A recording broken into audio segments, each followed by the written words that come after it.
HEC Paris vous présente le gros mot de l'écho.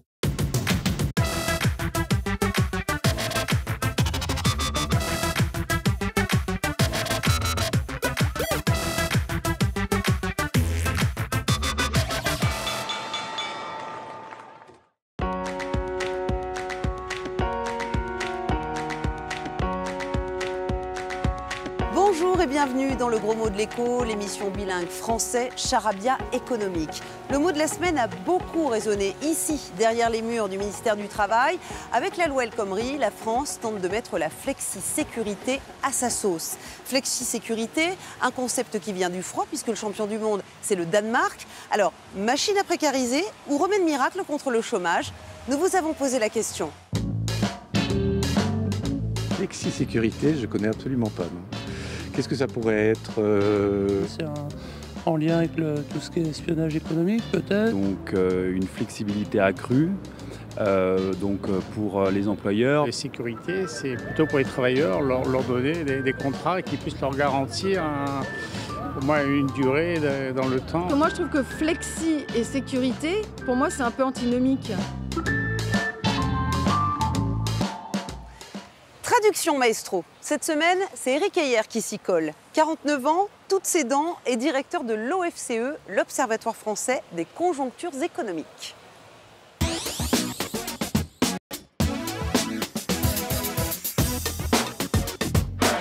Bonjour Eric Heyer. Bonjour. Qu'est-ce que vous diriez de la flexi-sécurité? C'est une bonne recette contre le chômage ou c'est l'autre nom de la précarité? Non, c'est une recette contre le chômage et justement, ça essaie de lutter contre la précarité. L'idée de la flexi-sécurité, c'est un barbarisme, c'est qu'on mélange deux mots, flexibilité et sécurité. Alors à quoi on la reconnaît cette flexi-sécurité? Quels sont les ingrédients, les indicateurs? Les ingrédients, il faut que d'un côté, une grande flexibilité pour les entreprises pour pouvoir licencier les personnes de façon extrêmement rapide et simple, mais de l'autre côté, une aide aux personnes qui perdent cet emploi. Ce n'est pas le travail qui est protégé, mais le citoyen salarié qui est protégé, voire même le citoyen actif, c'est-à-dire qu'il peut être au chômage et être aidé. C'est une transformation des droits, non pas sur le poste de travail, mais sur le citoyen. Est-ce qu'il y a une flexi-sécurité à la française? Alors, il n'y a pas vraiment de flexi-sécurité à la française, dans le sens où on ne veut plus aller vers le modèle scandinave, parce que ça nécessite une augmentation des prélèvements obligatoires. Or, il y a maintenant un ras-le-bol fiscal et on veut au contraire baisser les prélèvements obligatoires. On doit inventer notre propre flexi-sécurité. C'était le rôle de la loi El Khomri, qui allait un peu plus loin dans la flexibilité et qui devait apporter des droits nouveaux aux actifs. On parle du compte personnel d'activité, c'était un peu cela, mais on voit qu'on est allé assez loin, ou en tout cas, on a voulu augmenter la flexibilité et on est allé c'était très peu ambitieux du côté de la sécurité.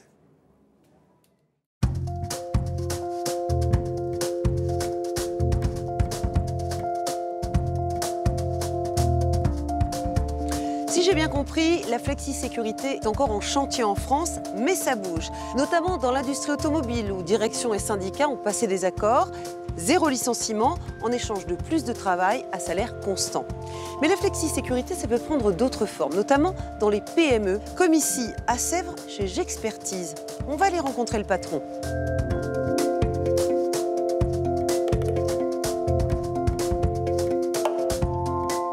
Donc Éric Malenfer, nous voici dans le locaux de J'Expertise. C'est chez vous, c'est votre maison. C'est quoi votre métier? Alors nous sommes géomètres et essentiellement, nous relevons beaucoup de bâtiments, nous les modélisons pour aider les gens à les réhabiliter ou à les connaître, à les mesurer. Une des premières choses que vous avez faites en réorganisant cette entreprise que vous avez achetée, c'est que vous avez réorganisé le temps de travail. On pointait ici. Effectivement, il y avait une pointeuse. Et effectivement, très vite, au bout d'un mois, j'ai pu constater qu'il y avait certaines personnes qui récupéraient 2 semaines de vacances par un pointage dit astucieux. La première des choses qui a été faite, c'était casser physiquement cette pointeuse. Alors toujours sur le temps de travail, vous avez même innové finalement, puisque vous avez proposé à certains de vos salariés d'aller dans ce qu'on appelle des espaces de coworking, c'est-à-dire qu'on travaille hors des locaux de l'entreprise habituels et en plus aux horaires qu'on veut. Alors est-ce qu'on peut y aller le voir, cet espace de coworking? Je suis très curieuse. Et vous y êtes invité.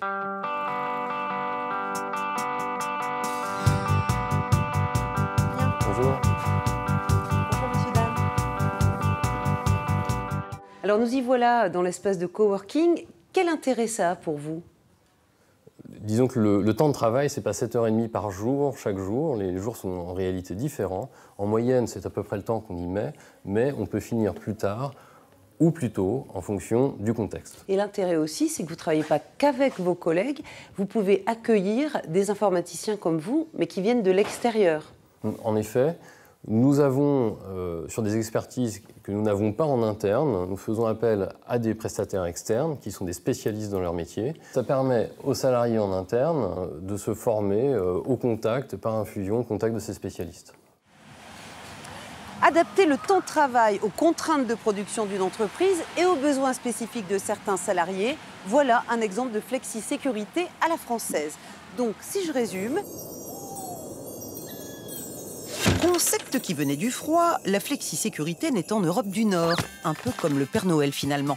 Mais dans sa hotte, la flexi-sécurité apporte pour l'employeur des contrats de travail plus souples, plus faciles à faire et à défaire donc, la possibilité d'adapter les horaires ou la quantité de travail à la situation réelle de l'entreprise, le tout grâce à des discussions directes avec les syndicats. Quant aux salariés, ils trouvent au pied du sapin toutes sortes de droits, à la formation tout au long de la vie, à une bonne indemnité chômage, à l'assurance santé. Et surtout, ces droits le suivent partout. Ils sont attachés à la personne et plus au poste de travail. Dans l'idéal, la flexi-sécurité, c'est plus de flexibilité pour l'entreprise et plus de sécurité pour les salariés. Évidemment, ça n'est pas Noël tous les jours, mais le gros mot de l'écho revient chaque semaine. Alors en cas de question, brisez la glace, il y a Twitter et Facebook. D'ici là, bonne semaine à tous. HEC Paris vous a présenté le gros mot de l'écho.